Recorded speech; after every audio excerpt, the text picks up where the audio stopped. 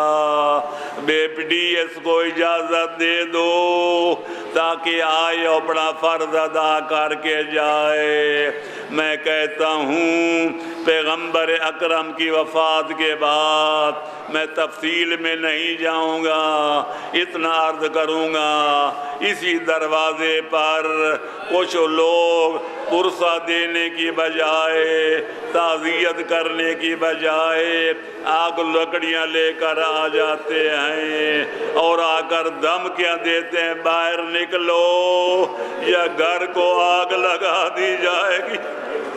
یہ منحوس آواز اب بی بی کے کانوں میں پڑی۔ کسی شہزادے کو نہیں بھیجا، کسی نوکرانی کو نہیں بھیجا، بی بی آپ دروازے پہ آ گئیں، دروازے کے پیچھے کھڑے ہو کے فرمایا او دھمکیاں دینے والوں اس گھر کو آگ لگاؤ گے جس میں فاطمہ زہرا رہتی ہے؟ اس گھر کو نظر آتش کرو گے جس میں حسن حسین رہتے ہیں؟ آنے والے بے ادبوں نے کہا جو ہو سو ہو، یا باہر نکلو یا پھر آگ لگا دی جائے گی۔ میں کیا عرض کروں اس کے بعد کیا ہوا؟ تاریخ بتاتی ہے کہ جناب خاتون قیامت نے در و دیوار کے آنے کے بعد آواز بلند کی یا فضا الیہ فخذینی، اے فضا جلدی آؤ مجھے سینے سے لگاؤ کہ ظالموں نے میرا محسن شہید کر دیا، میرا محسن شہید ہو گیا۔